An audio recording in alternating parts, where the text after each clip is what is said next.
menjalankan 3 webinar online, teman-teman. Dan 3 itu temanya sama ya. Kita di HR Basic.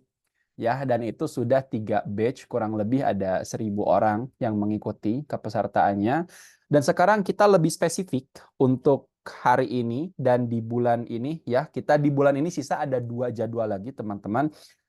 Yang pertama kita ada A to Z Recruitment dan ini kita habiskan di malam ini dan nanti di hari Jumat 2 hari dari sekarang itu ada HRIS A to Z-nya. Tapi yang kita akan bagikan di sini hanya basic-nya aja biar teman-teman tahu pondasi-pondasinya untuk rekrutmen ataupun pondasi-pondasi untuk HRIS ya. Baik teman-teman, kita udah jam 8 hari ini, jadi kita mulai aja untuk sesinya. Saya mohon izin untuk share screen, namun sebelum saya share screen, saya mohon kepada teman-teman untuk kembali pertama ya, membaca ulang apa yang sudah tadi disampaikan di dalam grup tentang aturan ataupun tadi rules ya, rules-nya yang ada di webinar pada malam ini. Salah satunya yaitu teman-teman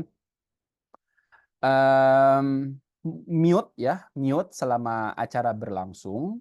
Lalu teman-teman juga tidak diperkenankan untuk share whiteboard ataupun mencoret-coret layar ya. Jadi apabila ada yang perlu dicatat ya silahkan catat dengan catatan sendiri. Itu kadang kan suka nggak sengaja ya. Jadi mohon untuk dari sekarang dinonaktifkan terlebih dahulu agar nantinya tidak mengganggu jalannya webinar ini ya teman-teman. Baik, kita lanjut. Untuk hari ini saya mohon izin untuk share screen teman-teman. Oh ya, satu lagi.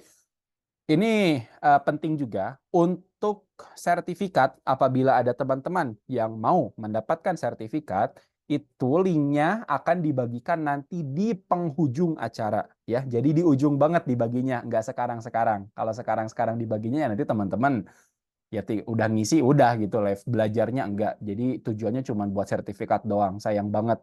Oke. Baik teman-teman, saya izin untuk share screen.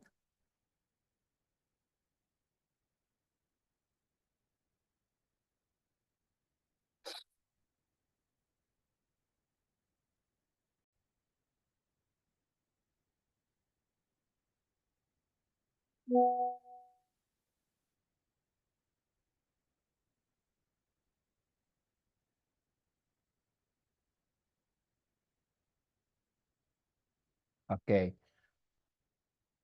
Sebentar, saya cek dulu. Sip, udah kelihatan ya teman-teman.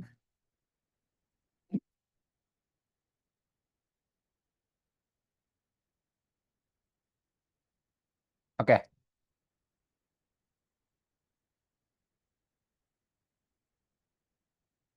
baik. Teman-teman, tema kita pada hari ini adalah A to Z Recruitment. Kenapa kita namakan A to Z Recruitment? Karena ini adalah pembahasan yang kilat ya, atau pembahasan cepat. Jadi kita tidak detail per bagian, tapi nanti akan saya jelaskan per masing-masing bagian itu ada unsur apa aja ya tentang rekrutmen. Yang pasti topik rekrutmen ini menarik ketika kemarin saya share di grup tentang topik apa sih sebetulnya yang sangat menarik nih bagi teman-teman. Yang teman-teman pengen tahu untuk topik-topik HR itu apa? Ternyata yang nomor 1 adalah HRIS. Ya, karena mau bagaimanapun di HR Basic kan saya udah memberikan spill kepada teman-teman bahwa saat ini salah satu skill HR itu nggak cuma rekrutmen. Skill HR itu nggak cuma bisa nge-interview, nggak cuma bisa ngitung uang gajian gitu ya atau ngitung absensi, nggak cuma itu doang, nggak cukup skill-skill administratif saat ini nggak cukup.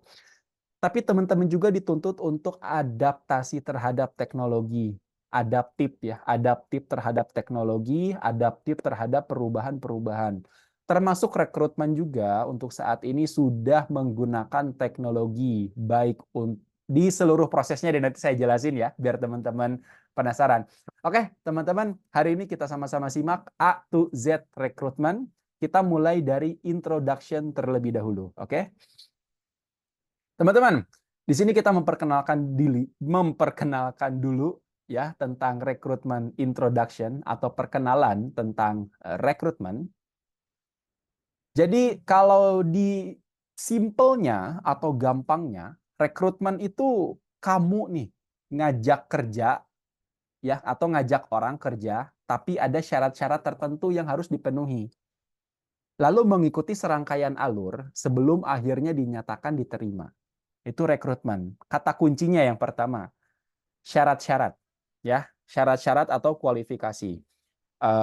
Misalkan harus punya skill apa, lalu kalau ada pendidikan pendidikannya apa, lalu kalau di Indonesia yang lagi rame jenis kelaminnya apa gitu, usianya apa, syarat-syarat tertentu, lalu kamu bisa apa kompetensinya, apakah harus bisa Microsoft Excel atau harus bisa tools HRIS atau harus bisa skill-skill lainnya gitu ya, misalkan pivot table di Excel dan lain sebagainya, yaitu salah satunya adalah syarat-syarat yang harus dipenuhi ya.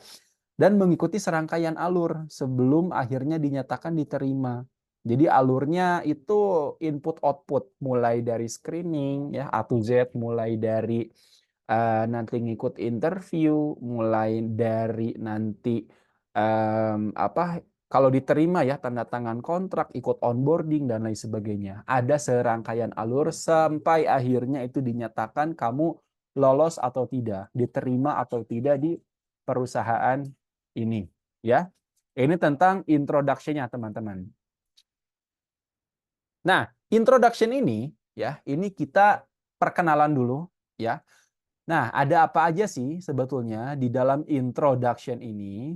Nah, di sini ada apa bedanya? Ini pertanyaan yang sering diajukan juga. Karena ada istilah populer, ada rekrutmen, ada talent acquisition. Dua-duanya itu sama tapi nggak serupa, atau serupa tapi nggak sama. Intinya sama-sama ngerekrut orang, tapi ada proses yang berbeda. Nah, saya jelasin lebih rinci lagi ya. Oke, teman-teman bisa simak, kok bisa simak ya? Bisa baca ya. Nanti saya jelasin juga. Di sebelah kiri ini ada tabel rekrutmen, sebelah kanan ini ada tabel talent acquisition. Ya, perbedaannya. Yang pertama, dari segi sifat. Kalau rekrutmen, ini sifatnya itu mencari ya dan menarik kandidat sesuai job spec, job specification atau job qualification. Umumnya itu untuk ganti karyawan atau tambal sulam. Ada yang resign, nah itu baru dia ngerekrut orang lagi. Ada kebutuhan baru, dia baru ngerekrut orang lagi. Beda dengan talent acquisition. Kalau talent acquisition itu sifatnya strategik banget. Future, masa depan, taktikal. Menarik top talent salah satunya untuk memenangkan persaingan perusahaan. Ya, tujuannya untuk persaingan perusahaan agar winning in the marketplace, bahasanya kayak gitu, oke? Yang kedua, ini secara hunting. Kalau rekrutmen, huntingnya itu langsung ke publik. Ada lowongan, langsung lempar ke publik. Entah itu lewat job portal ya, lewat Jobstreet, atau lewat Glints, atau lewat media sosial Instagram, kayak loker-loker, media-media loker kayak apa ya, Infoloker Bandung, Infoloker Semarang, Infoloker Jakarta, dan lain sebagainya. Jadi itu langsung share to public, itu rekrutmen. Kalau talent acquisition, teman-teman, huntingnya itu berbeda. Ya, jadi nggak go public, tapi cenderung diam-diam, strategik, ya, underground, kalau talent acquisition. Salah satunya PTA Goes to Campus. Ada kan tuh, misalkan PT Lion Air Goes to Campus. Di kampusnya itu langsung mengadakan tes, nanti yang terpilih tuh mahasiswa-mahasiswa yang punya kompetensi bagus, yang punya attitude bagus, itu biasanya ditarik jadi karyawan. Nah, itu talent bedanya. Dia nggak open public. Lalu bisa juga lewat headhunter. Ada headhunter kan, banyak ya di LinkedIn. Kalau kita lihat ada headhunter. Tujuannya itu untuk merekrut posisi-posisi strategis. Untuk tingkatan manajer ke atas sampai ke direktur itu biasanya pakai jasa headhunter. Dan ini mahal banget. Ya. Lalu yang berikutnya, talent acquisition itu sifatnya kadang hijack and network recommendation. Hijack tuh ngebajak ya. Misalkan PTA sama PTB itu kompetitor, sama-sama dia produsen handphone. PTA ini Apple lah, kita katakan Apple sama Samsung. Apple ini dia punya kreatif director yang bagus atau produk inovator yang bagus. Ya, si Samsung juga dia karena pengen ngejar, pengen menang di pasar, gimana caranya dia dapetin orang ini nih yang di Apple bisa ditarik ke tempat kerjanya gitu. Entah dengan bayaran yang lebih mahal atau dengan fasilitas yang lebih bagus atau dengan janji apapun yang bisa membuat itu tertarik. Itu namanya hijack, bajak membajak. Dan itu lumrah ya di saat ini, teman-teman. Nah, itu kadang tersistem dengan baik dan terencana dengan baik. Itu untuk talent acquisition. Yang berikutnya, secara waktu. Untuk rekrutmen, itu umumnya jangka pendek, short term. Kalau talent acquisition, itu jangka panjang, long term. Apakah ini talent untuk 5 tahun yang akan datang atau 10 tahun yang akan datang? Kalau rekrutmen, hanya current saja, hanya untuk saat ini aja. Lalu secara tujuan, kalau rekrutmen, itu hanya merekrut kandidat pada posisi yang tersedia saja atau posisi yang ditinggal resign karyawan sebelumnya. Sekali lagi ya, nyambung tambal sulam. Kalau talent acquisition secara tujuan itu merekrut kandidat yang fit secara kultur, lalu fit secara skill, baik itu kompetensi ataupun skill soft skillnya atau hard skillnya. Lalu ini long term goals, tujuannya jangka panjang. Bahkan tak jarang kalau talent acquisition itu perusahaan mau membinanya dari nol. Seperti MT program ya, manajemen trainee itu sebetulnya salah satu bagian dari talent acquisition. Ya, tujuannya jadi jangka panjang banget. Ya, menyiapkan kader-kader, menyiapkan orang-orang terbaik agar nantinya siap memimpin perusahaan. Itu talent acquisition. Jadi berbeda dengan rekrutmen, ya. Serupa tapi tak sama yang itu tadi. Oke, saya harapkan teman-teman paham ya perbedaan antara rekrutmen sama talent acquisition. Kita lanjutkan pembahasannya. Nah, ada FAQ ya, fuck you teman-teman. Frequent asked question atau pertanyaan yang sering dilontarkan tentang rekrutmen. Yang pertama, nah pertanyaannya, halo Kak, emang bener ya jadi rekruter itu harus lulusan psikologi? Nah, ini pasti pertanyaan yang pernah ada di benak teman-teman juga. Emang bener ya kalau jadi rekruter itu harus lulusan psikologi? Jawabannya, umumnya emang iya. Umumnya iya. Untuk menjadi seorang rekruter itu adalah lulusan psikologi. Karena apa? Karena secara keilmuan itu relate, guys. Secara keilmuan relate, tapi untuk saat ini persaingannya itu sangat terbuka. Boleh juga kok orang yang non-psikologi melamar jadi rekruter selama kualifikasinya itu memenuhi syarat. Jadi untuk saat ini pendidikan, relevansi pendidikan bukan satu-satunya jalan agar bisa diterima. Selain itu ada keputusan, pertimbangan-pertimbangan lain yang bisa dijadikan keputusan. Salah satunya teman-teman mau berlatih, mau belajar lewat training-training yang diadakan, lewat webinar-webinar yang diadakan untuk memenuhi kualifikasi kalian. Itu salah satunya ya, selain pendidikan formal. Lanjut, pertanyaan kedua. Tapi saya ini nggak menguasai alat tes psikologi, soalnya bukan lulusan psikologi. Bisa nggak sih untuk menjadi seorang rekruter, sedangkan saya tidak menguasai alat tes psikologi? Jawabannya bisa, teman-teman. Kenapa? Karena untuk saat ini, psikotes sudah berbasis web atau software. Jadi tinggal input-input data aja dan nanti juga bakal keluar hasilnya. Sekali lagi ini pendekatan teknologi, HR tech ya, HR teknologi. Tapi dengan adanya teknologi bukan berarti kalian berhenti belajar. Basicnya tetap harus tahu alat-alat tes psikologi ya, kayak Pauline itu apa, kegunaannya untuk apa, sejarahnya kayak gimana, kenapa diadakan. 5W1H itu harus kalian penuhi kalau kalian kepo terhadap sesuatu. Apalagi ini kepo terhadap sesuatu yang bermanfaat buat karir kalian. Oke? Yang terakhir, pertanyaan terakhir. Sebentar.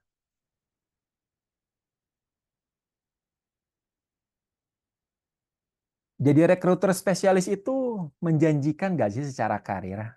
Karena kan rekruter dengan HR itu beda ya, teman-teman.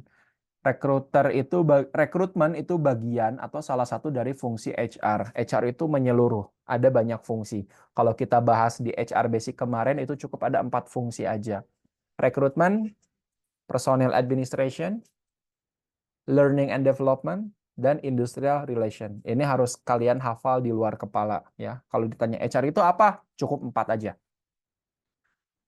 Nah, jadi rekruter tuh menjanjikan nggak sih secara karir? Ada jenjang karirnya nggak? Ya ada lah. Ya dong. Menjadi rekruter itu yang pertama selain ada jenjang karirnya, keuntungan lain adalah waktunya lebih fleksibel. Bisa menjadi sampingan, atau part-time, atau freelance. Atau kalau kalian sudah pro, bisa jadi headhunter, atau rekrutmen consulting, atau rekrutmen consultant. Nah, ini ya salah satu hal-hal yang jadi advantage atau keuntungan kalau kalian mau menjadi seorang rekrutmen spesialis. Nah, berikutnya ini kemarin framework yang udah saya bagikan kepada teman-teman. Ini ada 4 framework tentang HR ya yang sudah dibahas di HR Basic. Buat teman-teman yang mengikuti webinar HR Basic karena saya udah melakukannya dalam 3 batch, harusnya udah nggak ada pertanyaan lagi soal ini ya. Harusnya teman-teman sudah paham. Ada banyak. Oke. Rekrutmen, personal administration, L&D lagi. L&D dan industrial relation. Tapi untuk hari ini kita fokus di area yang dikasih marking warna biru aja. Jadi kita fokus kepada rekrutmennya, teman-teman. Untuk yang lain kita skip dulu, nanti kita bahas di lain waktu. Nah, sebelum kita lanjut kepada materi yang betul-betul rekrutmen secara proses A to Z-nya, saya mau kasih ice breaking dulu nih tentang fun fact ya, tentang fakta-fakta yang mencengangkan di dunia rekrutmen. Yang pertama, rekrutmen itu mahal, teman-teman, memerlukan biaya yang tidak sedikit. Belum lagi resiko gagal cocok kandidat. Jadi buat teman-teman yang mau atau udah bekerja atau yang udah bekerja ya terutama menjadi HR dan mau merekrut orang, itu harus mempertimbangkan banyak hal sebelum nantinya kalian berada di titik kegagalan merekrut orang. Ya, titik kegagalan seorang rekruter itu adalah kandidat yang dia rekomendasikan ternyata nggak cocok sama perusahaan. Yang kedua, rekrutmen itu tugasnya nggak cuman hiring. Ya, rekruter itu tugasnya nggak cuman hiring. Tugas seorang rekruter itu more than it. Bertugas juga untuk menjaga talent yang ada. Orang talent ya, talent. Ada bukan karyawan talent tuh. Talent itu adalah karyawan-karyawan yang bertalenta, yang ada potensi untuk dia menjadi seorang pemimpin atau potensi dia karena punya skill yang jarang gitu. Pokoknya itu talent dah, bisa kelihatan. Jadi beda pada umumnya. Itu harus dijaga teman-teman agar tidak di-hijack musuh, tidak dibajak oleh kompetitor. Karena kita masuk pada era apa nih? Nah, ada spy nih, ada mata-mata. Kita masuk pada era talent war untuk saat ini, teman-teman. Talent war itu apa sih? Talent war itu adalah era di mana kompetisi bisnis itu sangat tinggi dan memerlukan talent terbaik untuk membantu persaingan. Saling hijack, menghijack di dunia perusahaan adalah hal yang lumrah untuk saat ini. At the end, berkembanglah sub HR baru, yaitu namanya talent management. Jadi orang-orang yang punya potensi atau orang-orang spesial itu di-manage, dibuat nyaman, dibuat retensi, dibuat experience, dibuat kayak ini pengembangan berikutnya kayak gimana ya biar oke, biar bagus, lalu biar betah di perusahaan. Jadi untuk saat ini makanya ada seseorang yang gajinya gede, ya mungkin dia karena dianggap sebagai seorang talent, teman-teman ya. Agar dia tidak di hijack oleh musuh. Kadang musuh itu kita nyebutnya musuh ya, sebetulnya kompetitor, kompetitor bisnis. Tapi kita sebutnya musuh biar mudah aja. Sebetulnya teman-teman, musuh itu bisa saja menawarkan gaji 3 kali lipat, bahkan sampai 5 kali lipat lebih besar untuk seorang talent agar dia mau bergabung ke perusahaannya. Nah, itu contoh untuk hijack menghijack ya salah satunya. Tapi biayanya mahal sekali lagi. Rekrutmen itu nggak murah. Belum lagi resiko gagal yang tinggi. Nah, teman-teman, sebelum kita lanjut kepada materi berikutnya, saya mau memperkenalkan diri dulu nih tentang Step and Stories. Kalau saya nggak perlu diperkenalkan ya, karena teman-teman udah tahu, mungkin kita bisa kenalan juga di LinkedIn. Karena saya aktif menulis beberapa konten juga di LinkedIn tentang HR, ya, tentang dunia karir juga. Nah, ini saya ingin memperkenalkan kepada kalian tentang Step and Stories. Jadi kami adalah syariah Career and HR Consulting yang membantu individu atau bisnis dalam membangun karir dan sistem SDM berbasis nilai syariah, teman-teman. Nah, kenapa berbasis nilai syariah? Karena untuk Indonesia ini kan potensinya, teman-teman, adalah negara Islam terbesar, negara Muslim ya, sorry, negara Muslim terbesar di dunia yang pastinya banyak owner-owner bisnis ataupun banyak pemilik-pemilik bisnis ingin menerapkan kultur syariah dong. Tapi gimana sih caranya? Nah, kami turut ada di sana. Kami membantu juga membuat kebijakan-kebijakan yang bersifat syariah di perusahaan, KPI-nya, kedisiplinannya, kejujurannya, termasuk ke dalam sistem rekrutmen gimana sih yang syariah. Gitu. Gimana sih cara kita mendapatkan kandidat-kandidat yang betul-betul itu baik sesuai dengan prinsip-prinsip syariah. Lalu secara kebijakan dalam waktu kerja kayak keringanan waktu sholat, lalu bersilaturahmi, lalu bagaimana kultur itu dibuat dengan kultur syariah sehingga semuanya saling respect each other, itu kita juga bantu ke arah sana, teman-teman. Ya, karena saya selama berkarir itu dua-duanya di perusahaan yang basisnya basis syariah. Ya, jadi prinsip syariah insya Allah kuat banget sama diri saya dan bagaimana nanti pengaplikasiannya ke dalam perusahaan.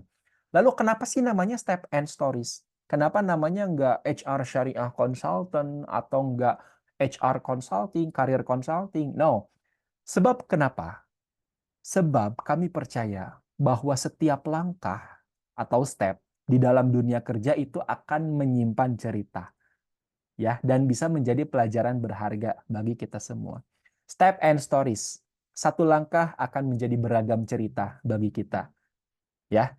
Lalu Step and Stories juga bukan hanya tempat belajar aja, teman-teman, tapi kami juga adalah sebuah ekosistem bagi teman-teman semua yang ingin belajar atau melangkah lebih jauh di dalam dunia kerja ataupun dunia HR.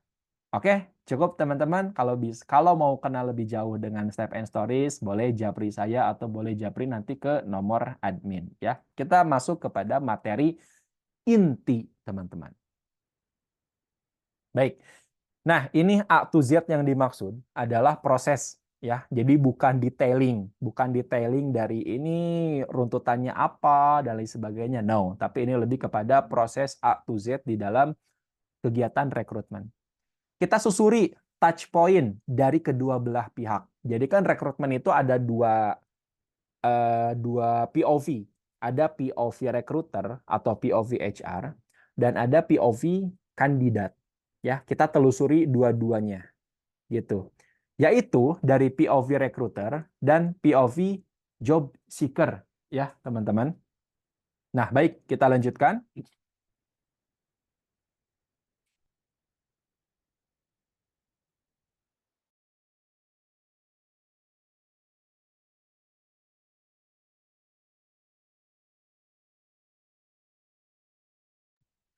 Oke, baik teman-teman. Kita bahas pertama dari POV recruiter terlebih dahulu. Nah, ini prosesnya ya, zigzag. Yang pertama, kebanyakan HR itu mulai dari screening. sorry. Recruiter itu banyak mulai dari screening, dari titik ini. Atau paling bagus dari titik job desk-nya apa dulu, lalu dibikin dokumen atau desain iklannya atau desain posternya, baru posting di Jobstreet, di Glints, atau di sekarang ada apa, Kita Lulus, atau di platform-platform lainnya termasuk media sosial. Tapi lupa bahwa seorang recruiter atau seorang HR itu harus paham dua ini nih. Nah, ini yang sering kelewat. Pertama, visi misi, teman-teman. Visi misi kalian harus tahu. Visi misi perusahaan kalian apa? Misal, visi misinya adalah ingin menjadi perusahaan yang unggul di bidang pelayanan. Ada bahasa pelayanan dan ada bahasa produk. Ya, anggap aja ini perusahaan skincare. Perusahaan skincare, dia ingin memiliki sebuah produk yang unggul dan aman. Visinya kayak gitu. Artinya, kalau kalian mau merekrut orang-orang yang unggul, itu harus menjadi syarat dulu. Syaratnya apa? Unggul dan paham di dunia skincare. Secara produk ya. Kalau kita mau ngerekrut orang, harus paham dulu secara produknya. Yang keduanya ada bahasa layanan atau service. Nah, itu dijadikan acuan juga, teman-teman. Ya, dari visi dan misi itu dijadikan acuan syarat nanti untuk kalian screening kandidat. Berarti nanti gua kalau rekrutmen itu harus punya kandidat yang punya jiwa service. Itu bisa digali nanti ketika interview atau ketika di CV. Kalau di CV biasanya nggak kelihatan, tapi ketika interview nanti ada pertanyaan-pertanyaan yang ngarahnya kepada service. Itu bisa jawab atau enggak. Makanya saya anti banget. Sampai sekarang saya hampir tidak pernah menggunakan pertanyaan-pertanyaan interview yang template. Yang ada berseliweran ya di TikTok, di LinkedIn, di Google gitu tentang apa kelemahan kamu, apa kelebihan kamu. Basi, guys. Untuk sekarang itu saya fokusnya kepada visi misinya, lalu ini orang yang gue pengen banget atau enggak gitu. Saya gali itu sampai dalam. Yang kedua, seorang rekruter juga harus paham BPNSO. BP itu apa? Bisnis proses A to Z-nya.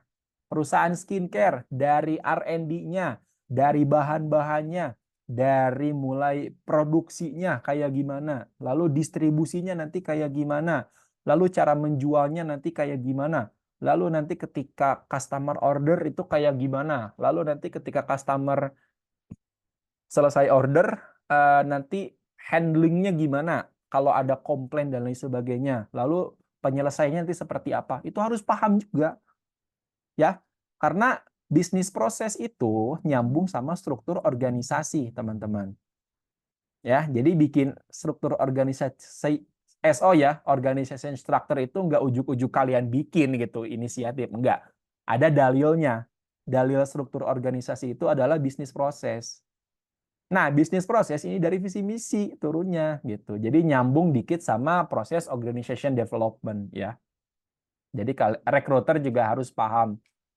Salah kalau misalkan saya berani ngomong salah kalau seorang rekruter cuman belajar dari cara screening CV doang atau bikin desain poster loker yang menarik. No, nggak cuman itu. Kalian harus paham pondasinya. Ini pondasinya nih. Visi misi, ini sifatnya strategik ya sekali lagi. Visi misi, bisnis proses dan structure organization. Kalau ada bisnis model canvas mau ditambahin itu silahkan lebih bagus.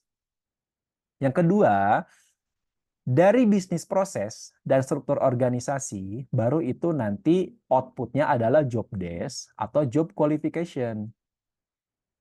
Ya, jadi setelah ada bisnis proses, misalkan bisnis prosesnya itu salah satunya adalah menjual ke kanal marketplace di Tokopedia atau di Shopee atau di TikTok Shop.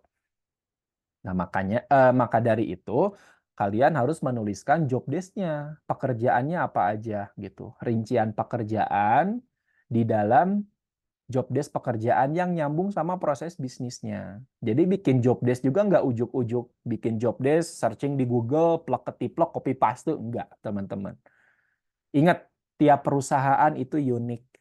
Ya, tiap perusahaan itu berbeda satu sama lain. Walaupun sama-sama perusahaan skincare, tapi ada proses yang berbeda tetap. Ya, makanya kalian harus paham nih. Ini turunan ya dari BP, bisnis proses. ke struktur organisasi, baru nanti ke job desk atau ke job qualification. Nah, setelah itu ditemukan ada posisi yang lowong, baru kalian bikin desain dan posting. Setelah job posting kan nanti banyak tuh lamaran yang masuk. Ada puluhan, ratusan, ribuan nanti atau puluhan ribu. Nanti baru masuk ke dalam tahap screening. Nah, screening kalau perusahaan kalian itu masih perusahaan startup dalam tanda kutip UMKM, ya, itu kan biasanya masih agak belum masuk ke dalam tahap teknologi itu. Baru biasanya pakai rekruter tradisional, cara-cara screening tradisional gitu ya, baca.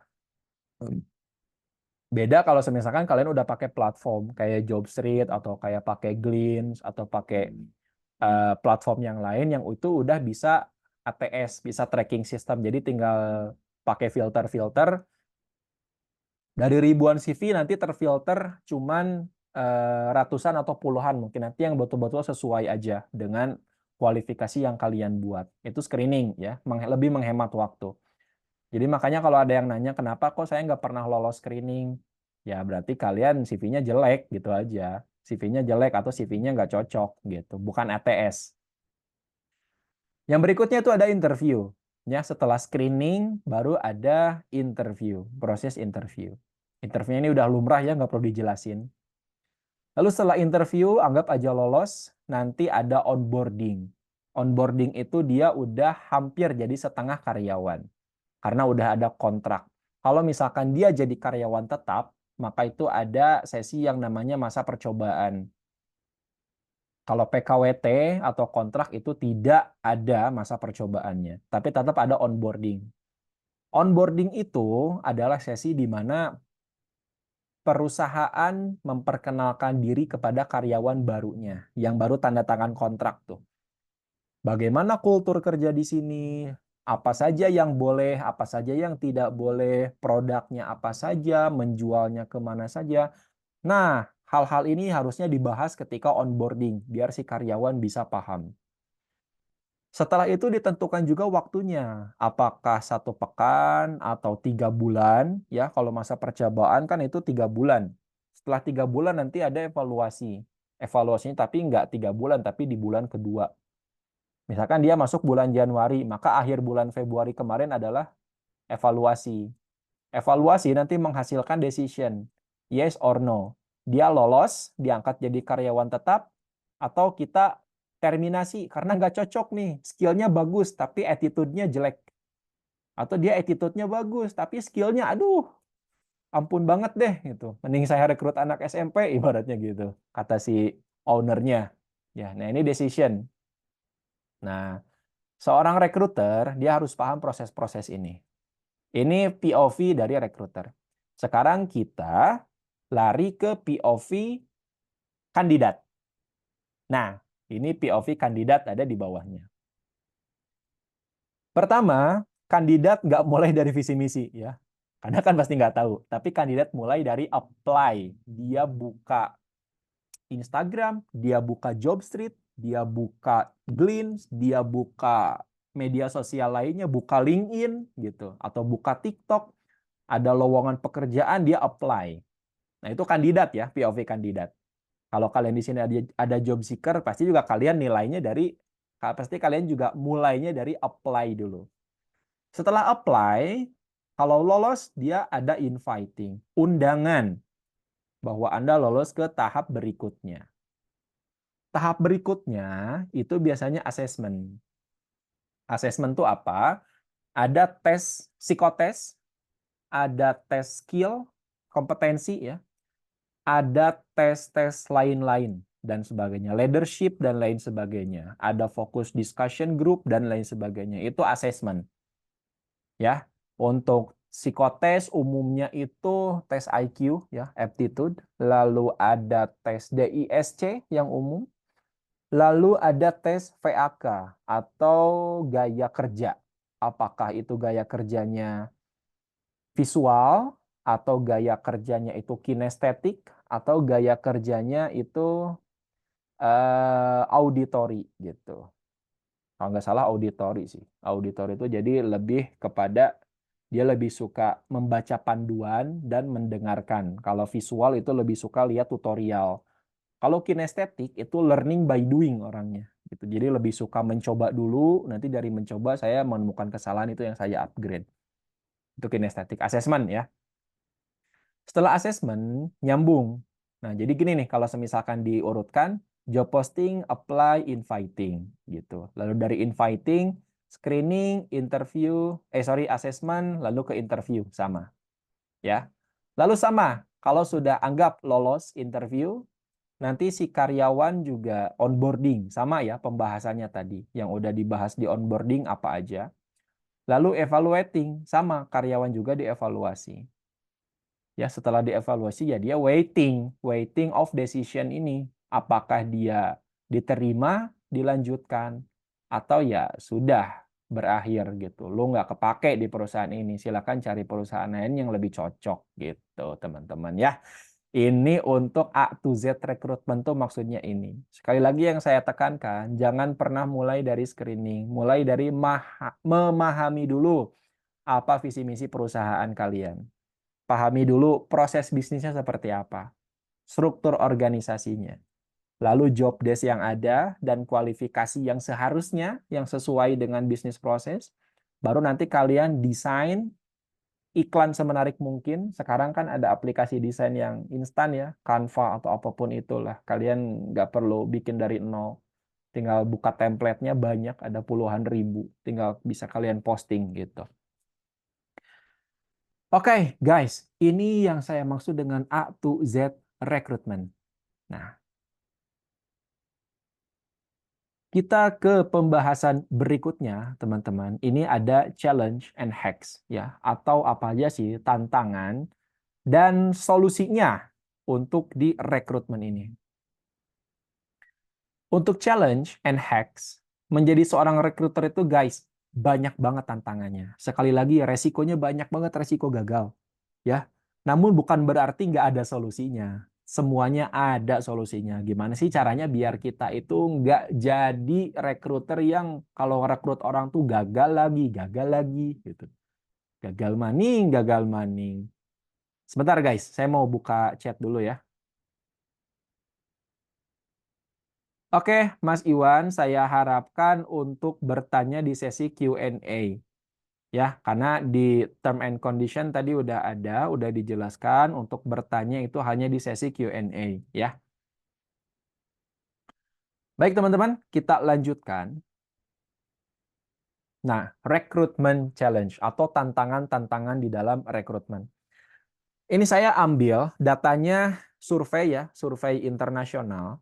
Dan ini menjadi keluh kesah rekruter di seluruh dunia. Jadi jangan anggap rekrutmen atau rekruter itu nggak ngeluh. Kandidat kalian kalau masih nyari kerja, kalian kan suka sering ngeluh ya tentang susah banget sih nyari kerja, susah banget sih keterima kerja. Rekruter juga sama sering ngeluh, teman-teman. Keluhannya apa? Yang sering dikeluhkan oleh rekruter. Ini by data ya. 55% 55% rekruter di seluruh dunia itu mengeluh karena banyaknya kandidat yang nggak sesuai kualifikasi. Banyak banget kandidat yang nggak sesuai kualifikasi. Itu keluhan yang pertama ya di seluruh dunia loh ini. Yang kedua, lokal talent payah. Jadi setelah lolos tahap screening CV, lalu diundang interview, assessment, sorry. Nah, di tahap assessment ini banyak yang dianggap, kok kayak gini ya, nggak sesuai sama CV, nggak sesuai sama portofolio, nggak sesuai sama resume, gitu, nggak sesuai sama yang ada tertulis dengan kata-kata yang indah, gitu. Jadi payah teman-teman, ketika dites kompetensi ternyata nihil hasilnya, nggak sesuai ekspektasi ya. Lokal talent payah, ini keluhan kedua dari rekrutmen di seluruh dunia. Yang ketiga, nah ini saya lupa cantumkan sumbernya dari AIHR ya, sebuah perusahaan akademi consulting HR di Belanda ya, dan ini dia aktif mensurvei pekerjaan-pekerjaan HR dan audiensnya itu di seluruh dunia. Keluhan yang ketiga, ya bagi seorang rekruter adalah loker yang tidak menarik. Kadang si rekruter juga suka merasa insecure bahwa kayaknya yang gua bikin lokernya nggak menarik kali ya, makanya kandidatnya dikit nih yang apply nih. Nah, itu keluhan yang ketiga.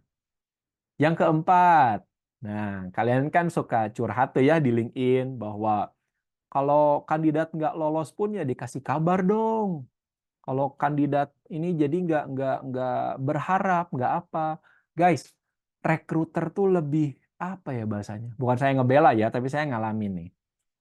Pernah di ghosting kandidat itu lebih-lebih menyakitkan, guys.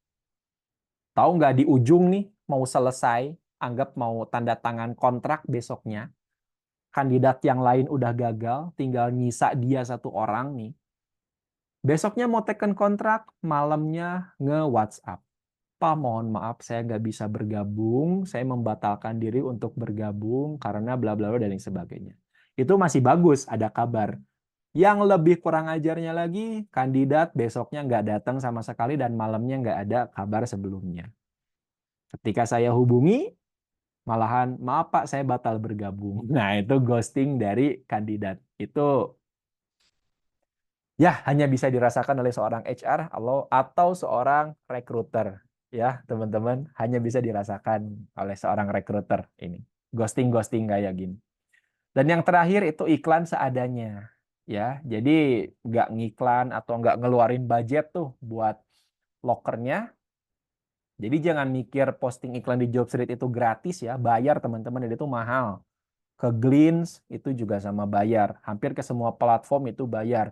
Ke media-media sosial kayak Instagram itu juga bayar. Ya, ke LinkedIn juga kalau mau bagus itu kandidat-kandidatnya sama, bayar juga ya. Jadi jangan anggap gratis semuanya.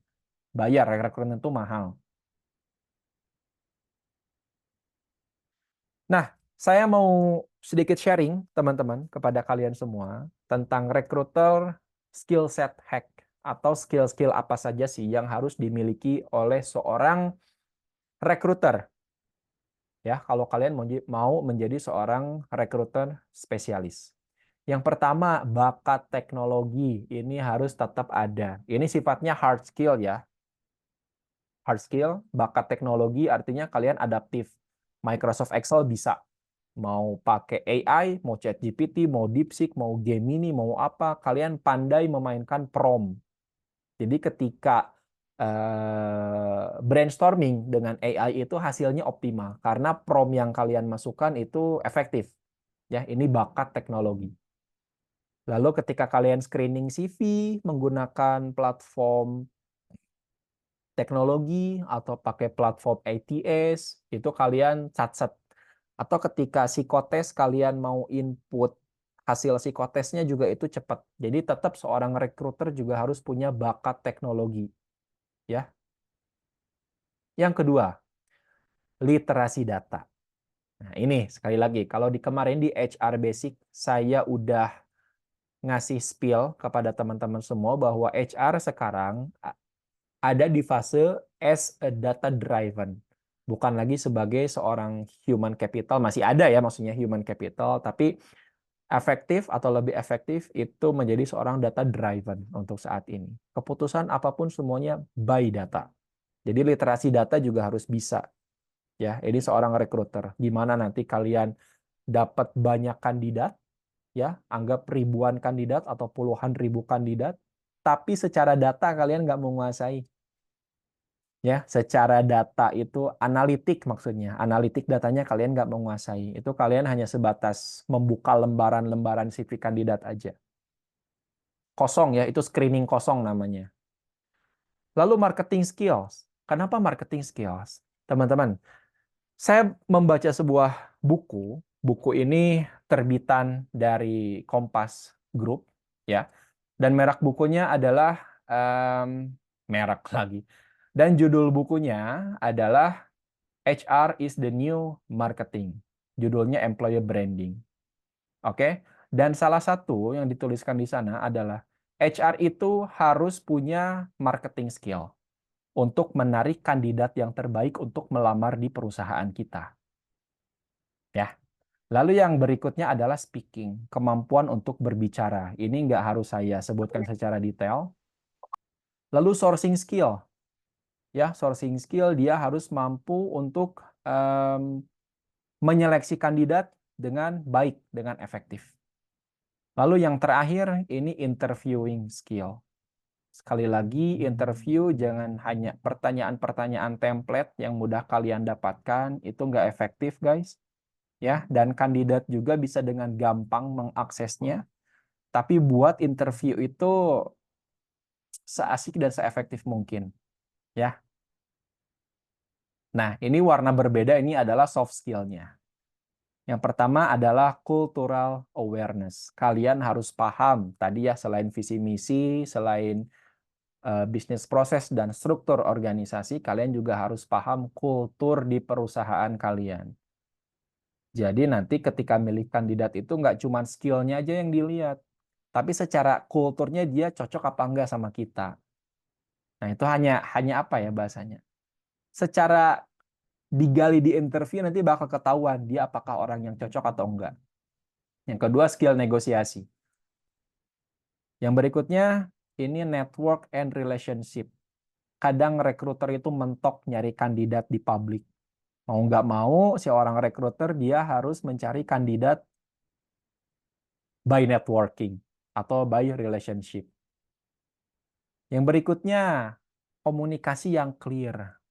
Nggak abu-abu komunikasinya, clear. Ke kandidat nyampainya enak. Yang berikutnya, aktif mendengarkan. Ini berkaitan dengan empati ya, teman-teman.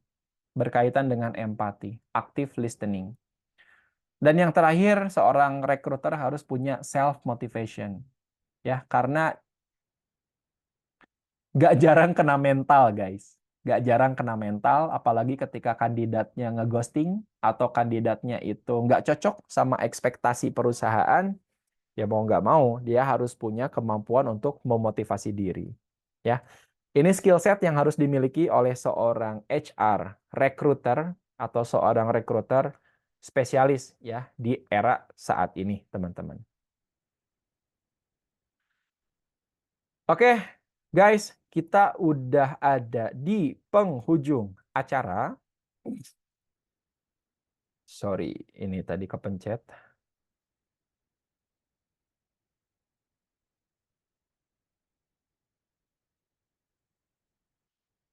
Oke, teman-teman. Ini saya ada bonus ya, closing. Di closing di penutupan sesi kali ini. Saya akan spill 2 materi umum tentang asesmen dan interview. Apa aja tuh? Yang pertama, ini ada asesmen. Nah, asesmen itu umumnya ya, ini saya tidak berbicara mutlak, tapi umumnya itu ada 3. Psikotes, tes kompetensi, dan MCU atau medical check up. Ini juga masuk ke dalam asesmen. Dia fit enggak secara fisik atau secara kesehatan. Ada perusahaan yang memberlakukan, ada yang tidak. Psikotes, umumnya itu terdiri dari tes IQ, tes kepribadian, dan tes gaya kerja. Kalau kompetensi, maka itu spesialis tes. Misal kalian melamar sebagai seorang accounting, ya menjadi seorang accounting, maka yang dites adalah kemampuan kalian untuk mencatat keuangan atau membuat laporan keuangan. Itu asesmen ya, lebih kepada kompetensi itu sifatnya lebih kepada technical skill. Soft skill-nya ada, tapi itu untuk jabatan supervisor ke atas biasanya. Lalu yang kedua itu ada interview, teman-teman. Nah, interview itu terbagi ke 3 ya. Ada yang konvensional, ada yang online, dan ada yang FGD, focus group discussion. Dan ketiga-tiganya itu saya sarankan untuk menggunakan BEI atau Behavioral Event Interview. Dan hindari skenario atau templating question. Karena kenapa kandidat juga bisa ngakses. Ya, jadi kalian harus betul-betul interview itu se-fresh mungkin, teman-teman. Baik, teman-teman, sekarang kita masuk ke dalam sesi Q&A. Bagi yang mau bertanya, saya persilahkan untuk raise hand terlebih dahulu. Jadi kita by voice. Ya, silakan. Ada yang mau bertanya? Boleh, silakan. Udah sesi Q&A.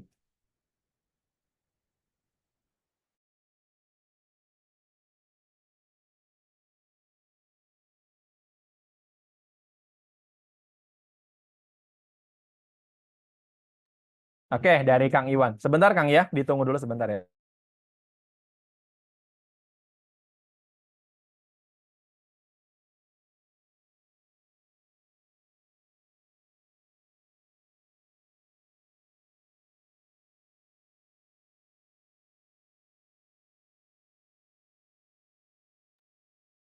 Oke, silakan Kang Iwan untuk open mic.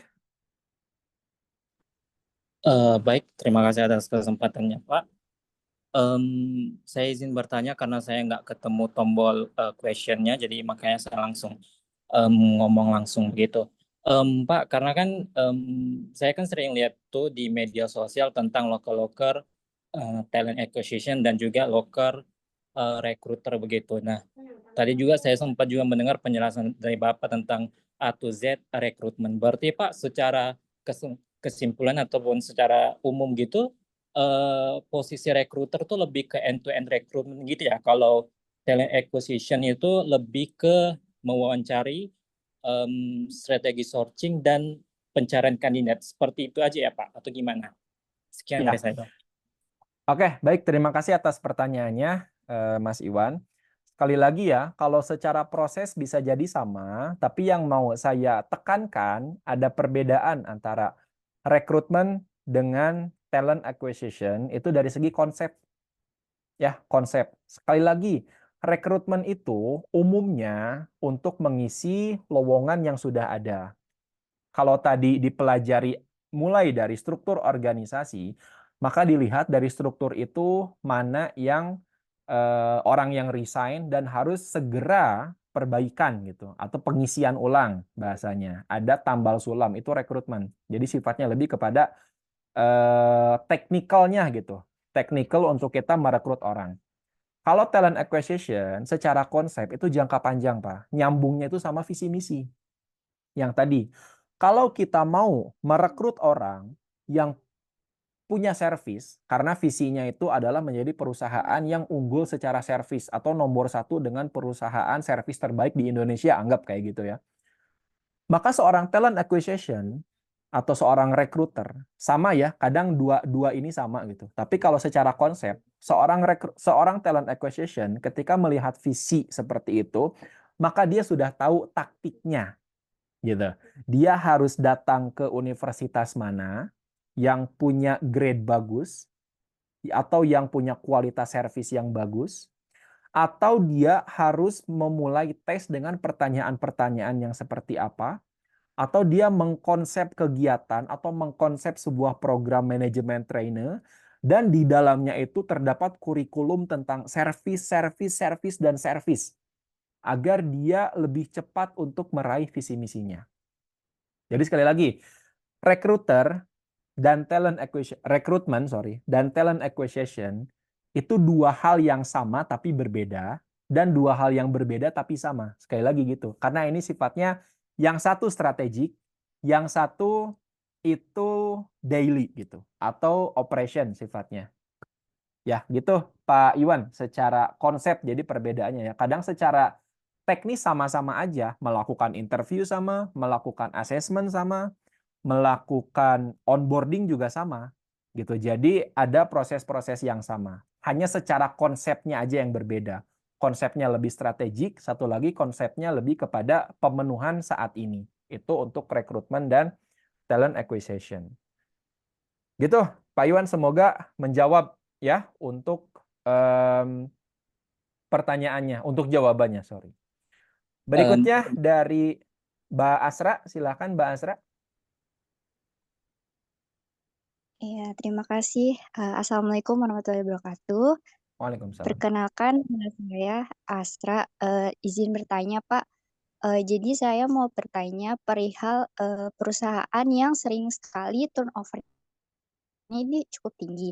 Nah, tapi dari perusahaannya ini gajinya itu minim gitu, Pak. Nah, sedangkan dari pihak, eee, calon-calon kandidatnya ini tuh kebanyakan kayak langsung kayak, oh syok banget gitu kan melihat gajinya kok rendah banget, kayak gitu Heeh. kan.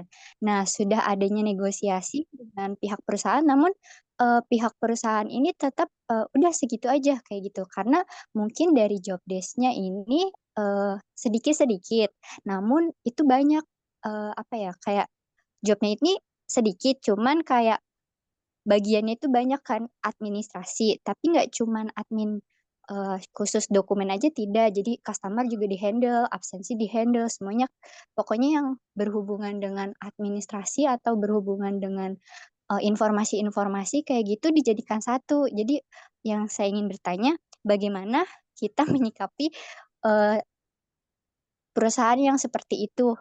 Mau karyawannya tidak mau turnover, tapi gajinya tidak dinaikkan, kayak gitu sih, Pak. Makasih Iya. sebelumnya. Oke, Mbak Asra. Ini saya berikan 2 perspektif ya. Yang pertama ada perspektif dari perusahaan. Kita harus paham dulu untuk mencoba memahami level perusahaannya.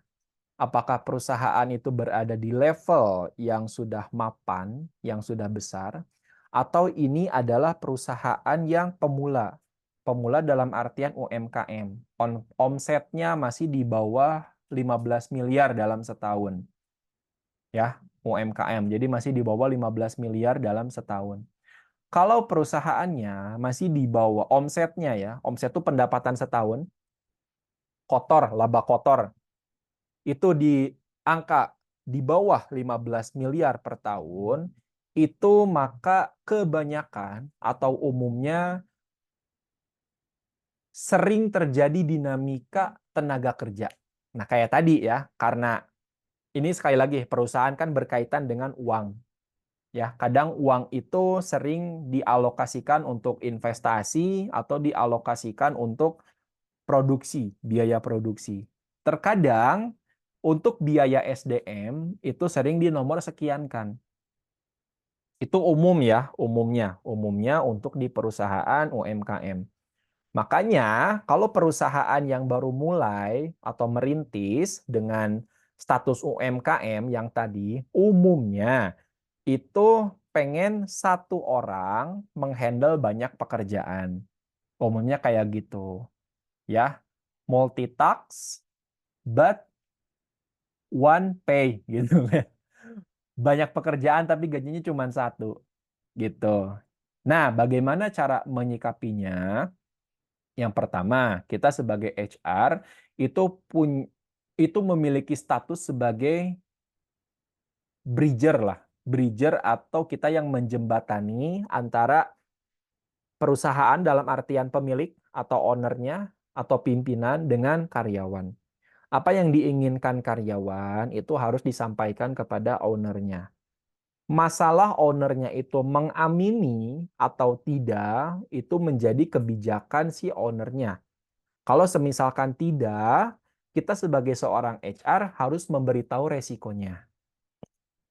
Pak, kalau semisalkan kenaikan budget tentang atau kenaikan budget SDM ini tidak dipenuhi, maka resikonya perusahaan akan turnover-nya tinggi. Turnover tinggi itu mengakibatkan gap di produksi atau gap di pelayanan. Ya, waktunya akan banyak kebuang, tidak efektif, tidak efisien, dan lain sebagainya. Jadi kamu harus bisa berargumen kepada pimpinan bahwa banyak kerugian yang diakibatkan oleh turnover yang tinggi. Jadi saya lebih menyarankan kepada perusahaan agar bisa berinvestasi kepada SDM, ya, agar setidaknya karyawan atau orang yang bekerja itu bisa bertahan lebih lama. Ketika bertahan lebih lama, itu bisa membuat operasional perusahaan lebih efektif. Itu ya saran saya. Jadi seorang HR sekali lagi, tadi ada clear communication dan juga speaking, ya, kemampuan untuk berbicara, kemampuan untuk membuat komunikasi yang clear.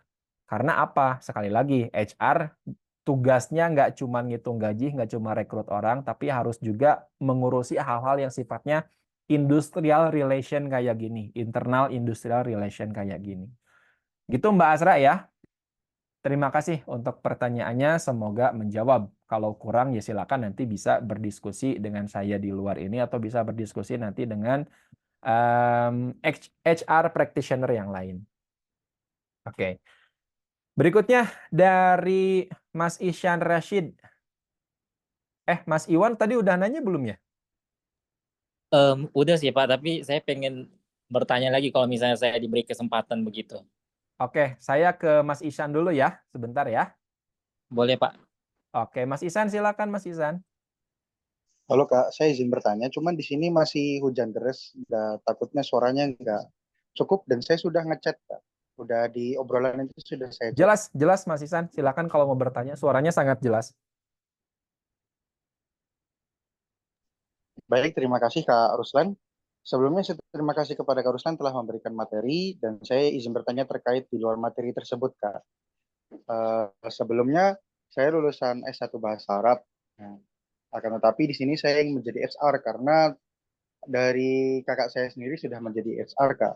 Dan saya juga dari lulusan Bahasa Arab ini untuk terkait pekerjaannya di situ lingkup kerjanya lumayan kecil atau sedikit dan saya sudah mencari kegiatan mengenai HR seperti beberapa sertifikasi dari MSDM atau Quantum HR sendiri dan ini juga atas saran dari kakak saya juga dan telah memperbaiki LinkedIn ID dan mengikuti beberapa kelas-kelas lainnya. Akan tetapi karena untuk langsung terjun ke dunia HR untuk bekerja di dunia HR kan memang karena sulit gitu dan saya dapat saran sebelumnya untuk mengikuti magang dan saya juga sudah mendaftar di magang HR di beberapa perusahaan dan sempat juga mengikuti interview atau mengenai potensial tes dan sebagainya. Akan tetapi belum sampai akhir Kak, jadi nggak sampai akhir itu belum lolos gitu Kak. Nah, hal apa yang harus saya lakukan Kak, kayak agar saya bisa dilirik atau uh, HR atau recruiter itu tertarik dengan saya gitu Kak, atau saya harus mencari BNSP sertifikasi BNSP terlebih dahulu atau bagaimana Kak? Dan saya kemarin berpikiran kalau misalkan saya saat ini mendaftar menjadi administrasi, tapi kalau misalkan nanti jadi admin HR, gimana nantinya? Itu kayak yang saya bingungkan. Terima kasih Kak. Ya. Oke, Mas Ihsan, saya merasakan sekali kebingungan dan kebimbangannya ya untuk bagaimana sih cara memulai untuk bisa berkarir di dunia HR. Yang pertama sebetulnya langkah yang dilakukan oleh Kang Ihsan ya atau Mas Ihsan itu udah sangat tepat untuk mengikuti course, untuk berusaha mendapatkan kesempatan magang atau sudah memiliki minat untuk melanjutkan sertifikasi. Syaratnya untuk syarat lagi. Saran dari saya untuk saat ini cukup bersabar aja dulu, Mas Ihsan ya. Maksudnya bersabar itu bukan berdiam diri, tapi kita kembali berikhtiar gitu. Karena saya ingin berpesan kepada Mas Ihsan, yang harus disyukuri itu adalah masih adanya peluang untuk saat ini. Banyak sekali peluang. Ya, gini aja deh. Saya dulu sempat punya atasan di kantor saya ya. Kantor saya itu direktur saya di HR itu dia dokter gigi. Dokter gigi jadi HR loh. Dan itu dia udah menempati posisi BOD gitu, Board of Director. Ya, maksudnya dari dokter gigi ke SDM apa nyambungnya gitu. Tapi kok bisa? Nah, itu ya bisa membuat saya bisa jadi lebih semangat. Ternyata ya itu dia kemauan belajarnya tinggi. Karena kan saya sering sharing ya dengan beliau karena beliau atasan saya.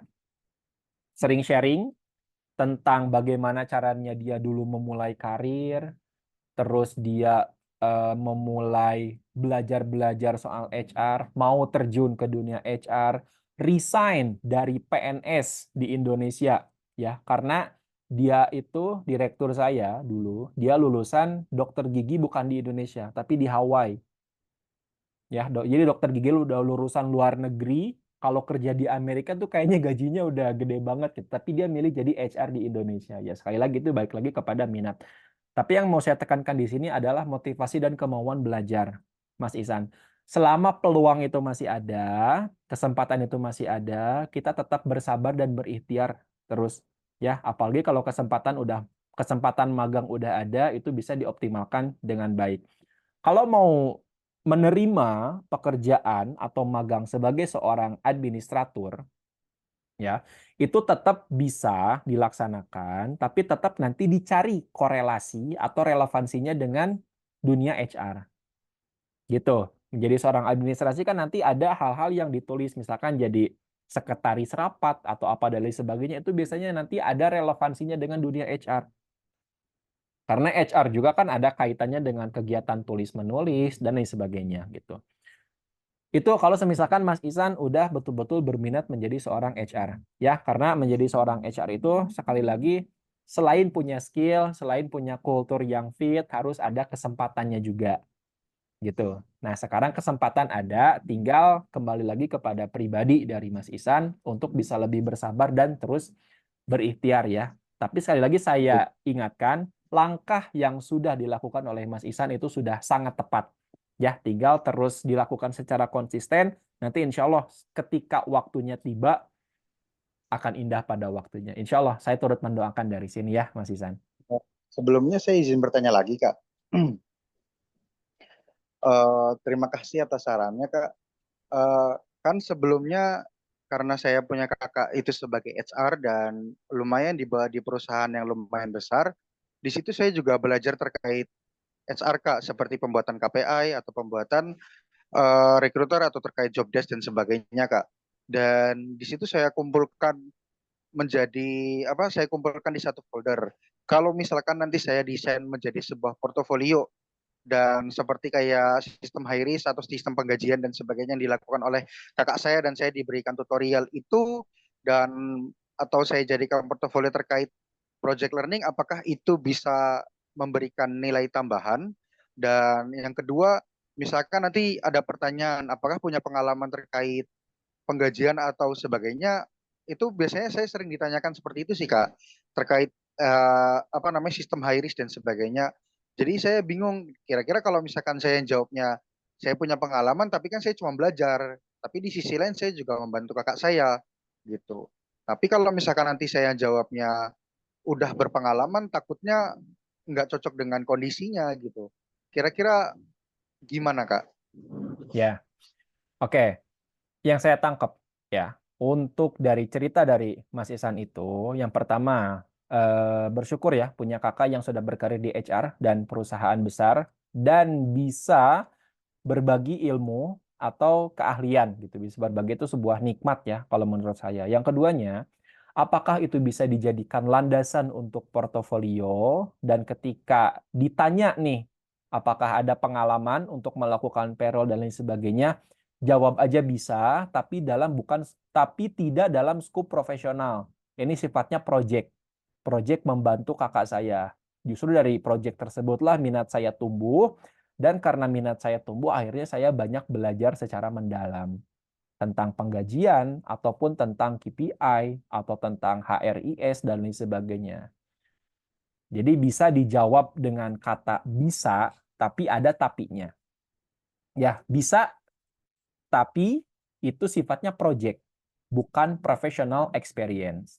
Gitu. Tetap itu bisa dikategorikan sebagai pengalaman. Jadi pengalaman itu nggak melulu di tempat kerja, bisa juga di dalam magang, bisa ketika kalian ada di organisasi kampus atau ketika kalian mengikuti bootcamp atau project dan lain sebagainya atau kursus workshop dan lain sebagainya itu juga pengalaman selama ada study case-nya itu bisa dijadikan sebagai pengalaman ya mungkin itu Mas Ihsan kita cukupkan Terima ya kasih, Kak.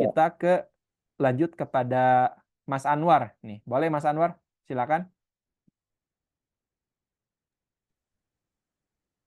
Oke, terima kasih Mas. Sebelumnya suara saya apakah terdengar? Aman ya? Ada Oke. jelas. Oke. Terima kasih. Saya Anwar Iqbal, domisili saya saat ini di Yogyakarta. Yang ingin saya tanyakan lebih ke ranah yang lebih praktis, Mas. Pertanyaannya adalah seberapa sering terjadi case di mana kandidat itu ketika sudah melewati segala rangkaian proses rekrutmen dan seleksi sampai pada tahap offering, tapi ternyata pas mungkin di tahap negosiasi terkait pendapatan dan segala macam itu kepetok gitu, deadlock antara perusahaan dan kandidat itu kayak mungkin negosiasi alot tapi ujung-ujungnya itu tetap mentok nggak ketemu gitu. Nah itu seberapa sering terjadi dan secara umum biasanya penyelesaian masalahnya seperti apa gitu. Karena tadi ketika Mas jelaskan ya, terkait soal rekrutmen itu biaya banyak dan segala macam dan ternyata ada dinamika yang terkait ghosting dan segala macam itu kan jadi saya terpikir kalau case-nya kayak tadi mentok di negosiasi terkait kontrak dan gaji seperti itu, kalau ternyata end up-nya kandidat itu nggak jadi ambil kan, ya itu kan jadi sebuah kerugian perusahaan juga. Meskipun ya kalau bisa dibilang kan kayak seperti ini agak gimana ya, sayang banget gitu. Udah di ujung, tapi ternyata negosiasinya mentok kayak gitu terkait gaji. Itu sih Mas pertanyaannya. Semoga Ya. Oke, Mas Anwar, izin menjawab ya. Kalau ditanya seberapa sering, itu sebetulnya frekuensinya nggak sering-sering amat. Kalau dibandingkan ya mungkin 1:20 atau 1:30 lah. Jadi nggak sering-sering amat. Soalnya kenapa? Kita ada penangkalnya. Penangkalnya apa? Yang pertama, budgeting itu, rekrutmen itu kan harus jelas dulu secara budgetnya dari awal. Kita open position, anggap untuk posisi staf HRD. Staf HRD itu di Bandung, ya anggap di Bandung dengan UMK 4,5 juta. Gitu. Itu kan udah kita budgetin tuh 4,5 juta dan ini sudah kita lebihin dengan BPJS-nya, sudah kita lebihin dengan asuransi dan lain sebagainya, udah kita lebihin dengan budget lembur dan lain sebagainya. Jadi yang pertama ada penentuan budget SDM dulu di awal. Oke. Setelah budget ditentukan, nanti kan ada tuh lamaran masuk, lalu screening, interview. Ketika di tahap psikotes ya atau di tahap asesmen, umumnya si HR itu memberikan formulir isian kepada kandidat dan salah satu kolom di dalam formulir itu ada ekspektasi gaji. Sekali lagi, di Bandung itu UMK-nya anggap 4,5 juta. Tapi ketika nanti kita lihat si kandidat ngisi di kolom ekspektasi gaji itu berapa? Apakah mendekati angka 4,5 atau jauh melampaui 4,5? Misalkan dengan pengalaman dia yang proper menjadi seorang staf HR, dia menginginkan gaji di angka 9 juta. Gitu. Nah, kita kan itu udah masuk ke tahap screening juga di awal gitu. Sedangkan kita untuk menjadi seorang HR itu gaji awalnya karena udah budgeting di awal hanya 4,5. Kecuali memang kita udah setting budget di awal ini untuk staf HR gajinya 10 juta. Maka 9 juta dianggap masih masuk karena masih berada di bawah. Gitu. Jadi solusi yang pertama adalah setting budget yang jelas dari awal. Ya, selain tadi visi misi, bisnis proses, struktur organisasi, ada setting budget terlebih dahulu. Gajinya itu harus ada di awal. Berapa nih budgetnya gitu. Lalu ketika ketika itu nanti kita bisa ketemu dua titik di mana budgetnya pas perusahaan ya. Si karyawan ekspektasinya itu lebih sedikit gitu.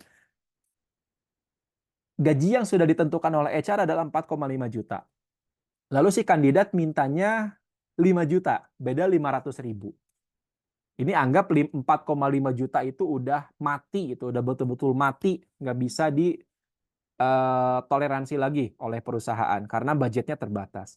Maka kita bisa menegosiasi dengan si kandidat tersebut bahwa kita hanya mampu membayar 4,5 juta take home pay, include dengan benefit yang reguler seperti BPJS, lalu kita juga ada insentif penjualan kalau semisalkan achieve target gitu kan, dan itu nilainya besar. Jadi kalau semisalkan achieve target, maka itu bisa masuk ke dalam komponen yang lain sehingga nanti take home pay-nya bisa bertambah gitu. Jadi ini permainan insentif atau compensation and benefit, nyambungnya ke sana.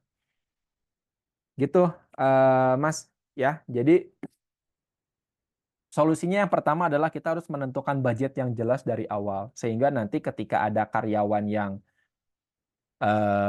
tidak jadi join karena negosiasi yang alot atau nggak menemukan titik temu, itu kayaknya udah bisa kita atasi lagi karena udah ada setting budget yang jelas dari awal. Gitu ya, Mas, semoga membantu.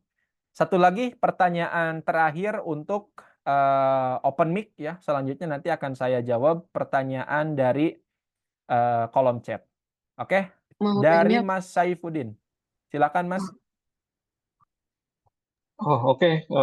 Pak, maaf mau tanya tadi mengenai ini ya, nego gaji tadi ya. Kalau seumpama tadi kan udah di itu ya, setting apa target Pak ya di perusahaan itu kan. Tapi waktu dia di contoh di ataupun di apa job itu kan dia menampilkan range gaji itu Pak. Contoh 4 juta lah gitu kan maksimalnya. Tapi waktu kita dikasih form apa namanya dikasih form karyawan itu kan ada gaji yang ingin apa yang diinginkan kan. Contoh kita melebihi sampai 7 juta atau 8 juta. Tapi kita masih ikut itu apa masih ikut untuk reviewnya. Nah itu apakah masih masuk ke target dia atau enggak seperti itu Pak? Oke, gini Mas Saifuddin ya, mungkin ada sekali lagi ada beberapa proses rekrutmen yang kurang sistematis di perusahaan ya. Jadi kita nggak bisa menganggap semua perusahaan itu udah sempurna secara sistem rekrutmennya. Ada perusahaan juga yang memang belum sempurna secara sistem rekrutmen. Tapi seharusnya atau alangkah baiknya perusahaan itu dia tidak ingkar janji terhadap range yang sudah diumumkan ke publik. Contoh, dia ke publik sudah menjelaskan atau mengumumkan range gajinya itu 4-6 juta. Tapi ketika diisi oleh si karyawan, harusnya juga kandidat juga itu paham bahwa range-nya segini, harusnya dia tidak meminta lebih dari range yang sudah disebarkan ke publik. Itu seharusnya. Lalu yang kedua, dari sisi perusahaan juga harusnya tidak perlu melanjutkan ke tahap interview bagi kandidat yang mengisi ekspektasi gaji di atas yang sudah tertuang di dalam range. Itu ya. Jadi sekali lagi, ini permasalahannya administratif dan sangat umum terjadi di Indonesia ya, atau bahkan di luar negeri juga sama. Ini permasalahan yang umum. Sekali lagi ya, ini perlu perhatian dari kedua belah pihak, baik perusahaan maupun kandidat untuk sama-sama sadar diri dan memenuhi janji. Kalau misalkan sudah terpampang angka segitu, oh ya udah, berarti saya tidak harus menuliskan di form pelamar untuk menuliskan gaji di atas range yang sudah ditentukan. Gitu. Kecuali kalau memang mau tujuannya iseng gitu, iseng-iseng berhadiah gitu. Cuman kan ya buat apa sayang gitu. Kalau cuman tujuannya buat iseng-iseng berhadiah, apakah ini lanjut atau tidak ke tahap rekrutmen. Gitu ya, Mas ya. Jadi sekali lagi untuk pertanyaannya apakah itu masuk ke dalam hal yang ditoleransi oleh perusahaan sehingga bisa lanjut atau enggak, saya tidak bisa menjawab iya. Sekali lagi saya hanya bisa menjawab secara latar belakang bahwa tidak semua sistem rekrutmen di perusahaan Indonesia itu sudah mapan secara sistem. Jadi kadang memang ada minusnya, bahkan lebih banyak minusnya mungkin ya. Itu mungkin terima kasih teman-teman yang sudah open mic dan bertanya ya secara langsung. Saya mau coba untuk menjawab chat terlebih dahulu.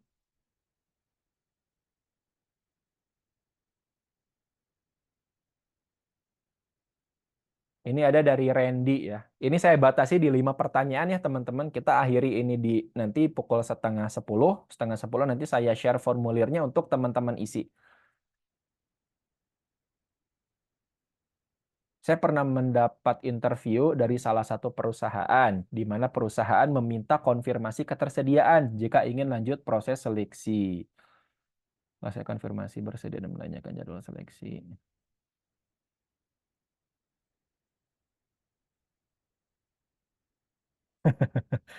Ya, Mas Randy, sekali lagi ya, kalau berbicara tentang alasan, kenapa kalau misalkan nggak sesuai, kok harus ada inviting terlebih dahulu gitu. Ini kalau dari kami ya, sisi HR, kadang kita sudah menemukan kandidat yang lebih cocok, ya, sehingga proses rekrutmen di hari berikutnya itu tidak perlu dilanjutkan.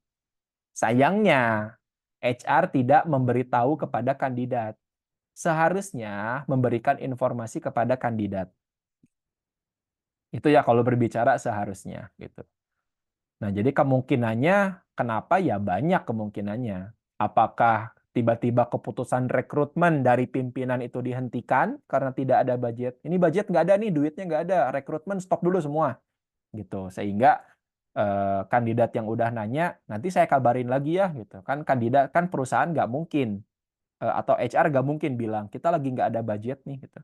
Atau nggak mungkin si HR bilang kepada kandidat kita sudah menemukan kandidat yang pas gitu sehingga proses rekrutmen dengan Mas Randy tidak dilanjutkan. Kadang kan nggak enak juga. Tapi salahnya HR-nya di situ adalah tidak memberitahukan bahwa proses rekrutmen dibatalkan dengan alasan tertentu gitu. Harusnya tetap ada etika yang dijunjung ya. Soalnya kenapa? Kasihan kan kalau kalau kandidat itu datang dari daerah yang jauh. Datang dari daerah yang jauh, dia harus berkorban secara biaya, berkorban secara waktu ya untuk menghadiri interview, tahu-tahunya nggak jadi. Itu sering terjadi juga teman-teman. Jadi tetap saya tekankan ini harus ada kesadaran ya dari pihak perusahaan bahwa kandidat juga manusia ya. Kandidat itu manusia harus diberikan perhatian. Gitu harus perhatian lagi, harus diberikan kepastian gitu. Lanjut atau tidaknya. Karena kalau tidak diberikan kepastian, itu tidak jarang seringkali menimbulkan kerugian material untuk si kandidatnya. Itu ya, Mas Randy ya.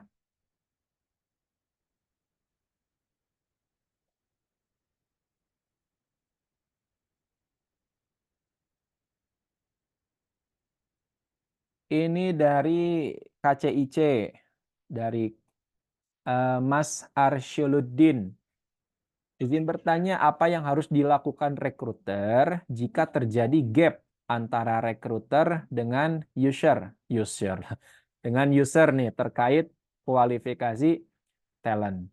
Nah, kalau ada gap, kalau talent itu sudah diangkat menjadi karyawan, jika ada gap ya, gapnya itu anggap di kompetensi, maka mau tidak mau ya harus di training si talentnya, harus di training ya, harus di training itu training salah satunya untuk mengurangi gap. Gap itu misalkan ekspektasinya di sini, di atas nih ekspektasinya, ekspektasi di atas, tapi kemampuannya di bawah gitu. Nah, si selisih ini adalah gapnya. Nah, kita harus training dia atau kita harus latih dia agar terangkat kompetensinya ke sini. Tapi tetap kompetensi juga harus ditunjang dengan asesmen yang baik. Ya, jadi kadang gap antara recruiter atau HR ya dengan user terkait kualifikasi talent sering banget terjadi, teman-teman ya. Sering banget terjadi ya salah satunya itu melalui training. Kalau belum menjadi karyawan talent itu, kalau semisalkan ada gap, maka harus dicari di talent pool yang lebih cocok. Di talent pool yang lebih cocok. Contohnya apa? Untuk kita gap nih, gap misalkan kita nyari spek chief atau spek direktur, tapi yang didapat malahan spek supervisor atau spek manager. Maka kita harus mencari tempat di mana spek-spek direktur itu berkumpul. Ya, komunitas-komunitasnya atau misalkan di mana dia menyalurkan hobinya gitu kan, dengan cara apa, apakah dengan cara hijack atau cara apapun. Ada banyak cara sebetulnya ya untuk kita bisa mengurangi gap antara rekruter dengan user terkait kualifikasinya gitu.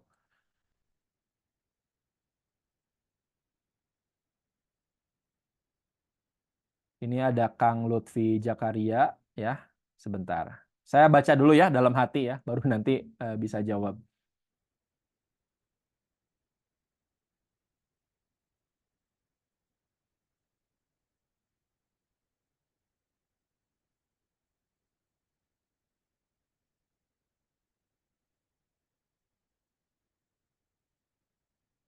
Oke.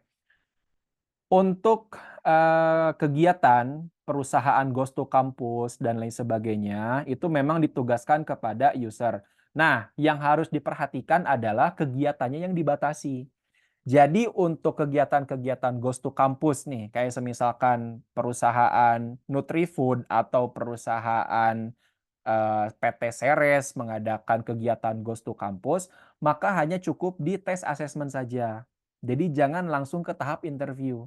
Saran saya, kalau mau tahap interview, itu cukup di screening awal aja, di HR aja.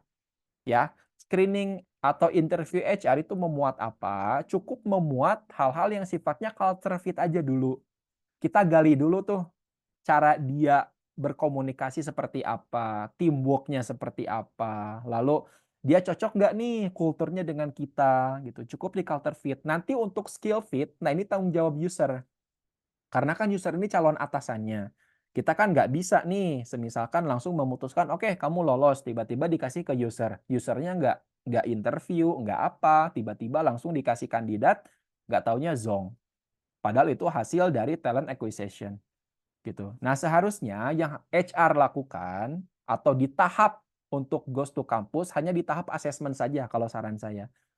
Asesmen, kalaupun mau ke interview, maka itu interview yang sifatnya basic. Nggak dulu ke tahap tes kompetensi.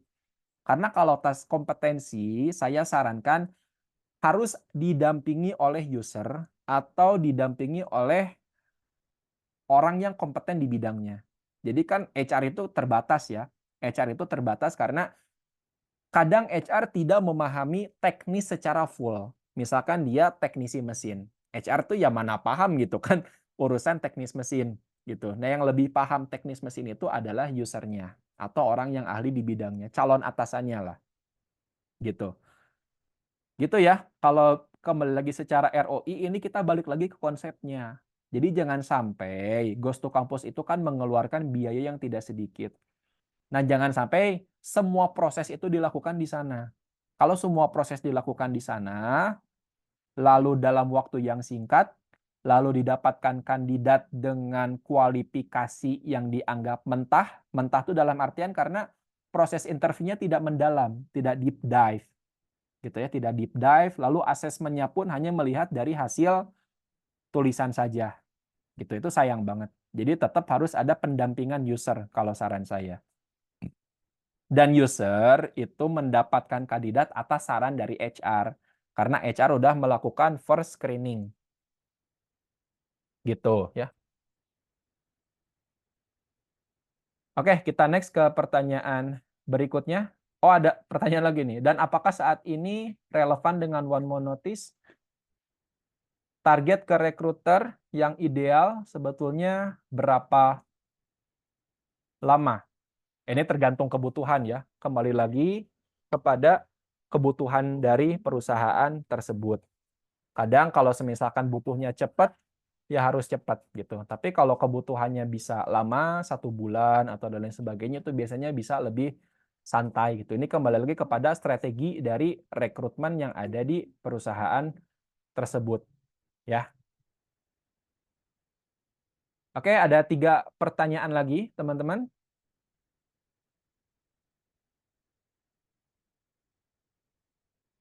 Ini saya seleksi dulu ya pertanyaannya ya.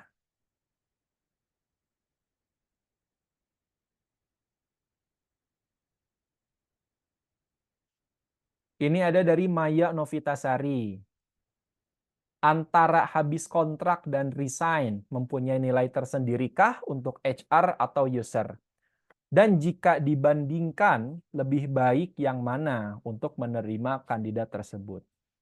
Baik habis kontrak ataupun resign, itu tidak ada apa ya, nggak semuanya jelek, nggak semuanya bagus. Semua kembali lagi kepada reason atau latar belakang dari kenapa dia habis kontrak, tidak dilanjut, atau kenapa dia resign. Teman-teman, secara regulasi, kontrak itu dilakukan untuk pekerjaan yang memang dia temporer pekerjaannya, by project.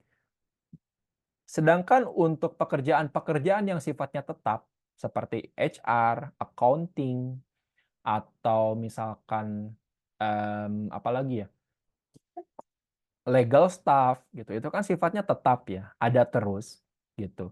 Itu harusnya masuk ke karyawan tetap gitu. Kalau semisalkan masuk ke kontrak, anggap aja staf produksi nih. Staf produksi lalu dia dikontrak selama 6 bulan. Karena memang proyeknya cuma 6 bulan. Nah, kembali lagi apa yang melatar belakangi dia untuk habis kontrak. Ya, saya habis kontrak karena proyeknya sudah selesai. Dan ini adalah bentuk tanggung jawab saya habis kontrak di sini dan saya tidak melanjutkan. Saya berkomitmen untuk memenuhi kontrak itu sampai selesai. Itu nilai plusnya. Yang keduanya untuk resign itu kembali kepada alasannya juga gitu. Alasannya kenapa kita resign gitu. Nah, ketika interview dan ada pertanyaan seperti ini harus menjadi alert atau hati-hati. Hati-hati dalam artian apa? Dalam artian jangan sampai kita menjelekan perusahaan sebelumnya. Ya, karena yang menjadi sorotan bagi HR itu adalah ini kok jelek-jelekin perusahaan sebelumnya gitu. Udah jelek-jelekin tapi dia tidak memberikan poin improve-nya gitu. Poin improve-nya itu nggak dikasih gitu. Poin improve-nya nggak dikasih, jadi cuman ya ngejelek-jelekin aja gitu secara ini. Intinya perusahaan lama saya tuh ya beginilah toksik gitu. Terus leadernya itu nggak punya skill kepemimpinan yang bagus dan lain sebagainya gitu kan. Ya jelek-jelekin pokoknya. Itu yang menjadi sorotan bagi seorang HR. Artinya apa? Kemungkinan nanti kalau dia bergabung dengan saya gitu, kemungkinan kayaknya kalau dia resign nanti bakal jelek-jelekin perusahaan ini juga gitu. Yang terpenting kalian harus memberikan poin improvement. Anggap saja kalau semisalkan keadaan kantornya betul-betul toksik dan kalian resign, maka ada poin improvement yang harus kalian sampaikan. Contohnya apa? Contohnya misalnya memang di perusahaan sebelumnya saya kurang bisa beradaptasi karena ada kultur yang lebih agresif di sana. Gitu. Ada kultur yang lebih agresif dan di sana memang agak mengusik kenyamanan saya dalam bekerja gitu kan. Dan akhirnya saya memutuskan untuk mengundurkan diri dan mencari kesempatan baru di perusahaan lain yang lebih cocok, yang lebih membuat saya bisa beradaptasi gitu kan dan lain sebagainya. Nah, itu alasan bisa dicari ya. Yang terpenting intinya kalian jangan sampai untuk menjelek-jelekan perusahaan sebelumnya. Jadi kalau berbicara mana yang mempunyai nilai tersendiri, ya dua-duanya juga bernilai selama alasan yang diberikan itu baik. Oke, teman-teman. Bentar, ini masih ada satu pertanyaan lagi nih. Ini ada dari Nila Haki. Mau tanya untuk switch karir ke HR, untuk gajinya biasanya berapa? Tergantung daerah dan tergantung level dari perusahaannya. Masing-masing, kalau perusahaannya sudah mapan dengan revenue di atas 15 miliar, maka itu umumnya UMK. Ya, untuk level staff. Untuk level staff. UMK aja dulu mintanya jangan macam-macam gitu. Jangan minta 2 kali UMK, 3 kali UMK. Jangan macam-macam dulu ya. Ini kembali lagi kepada kesempatan. Kalau semisalkan skup perusahaannya itu masih level pemula atau bisa dikatakan UMKM, maka itu kembali lagi kepada kebijakan perusahaan. Ya, kebijakan perusahaan biasanya ya 20% turun dari UMK lah. Misalkan UMK 1 juta, maka kalian mintanya cuma 800.000 gitu. Umumnya gitu aja. Kembali lagi kepada level perusahaannya. Jadi ada 2 keputusan yang menentukan gaji itu. Yang pertama memang dia itu perusahaannya mapan, sudah besar. Yang keduanya itu UMK yang berlaku. Ya, itu. Oke, baik teman-teman. itu aja mungkin yang dapat saya sampaikan untuk webinar pada malam hari ini. Saya akan bagikan link untuk bisa teman-teman isi. Ini adalah link absensi ya, dan juga nanti link akan saya share sertifikatnya melalui email yang teman-teman isi. Saya klik dulu. Nah, silakan diisi teman-teman. Sekali lagi saya ucapkan terima kasih atas atensinya, atas waktu yang sudah teman-teman luangkan untuk kita bisa belajar bersama-sama pada malam hari ini. Jangan lupa ini kita malam ganjil, malam 27 bagi teman-teman yang beragama Islam. Kita masih ada kesempatan untuk berburu malam Lailatul Qadar, jadi jangan sampai disia-siakan. Kita beritikaf dan kita, oh ada akses, sorry ya, nanti saya perbaiki oke sebelum closing. Saya perbaiki dulu ya, bentar ya, biar cepat. Oke, sorry.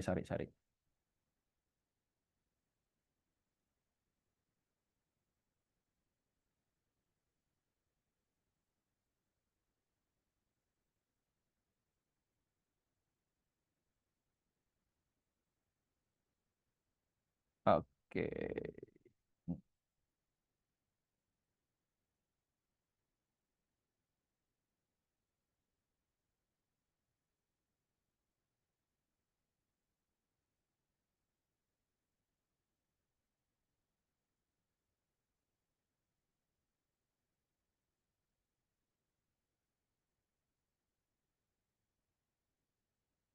Oke, sebentar ya teman-teman ya.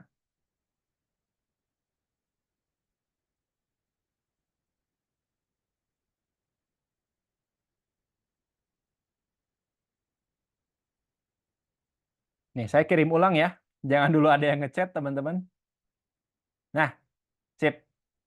Silakan ya untuk diisi. Kalau ada problem nanti silakan untuk disampaikan, teman-teman. Terima kasih atas waktunya ya. Sekali lagi ini malam Lailatul Qadar, jadi silakan kita optimalkan untuk ibadah kita di bulan Ramadan terakhir sebelum kita finish sebentar lagi ya di Hari Raya Idul Fitri.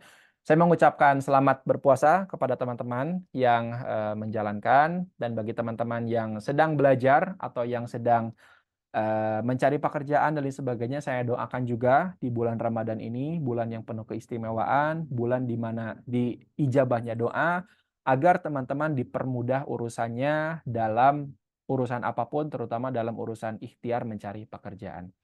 Terima kasih teman-teman atas waktunya. Saya harapkan formnya sudah diisi.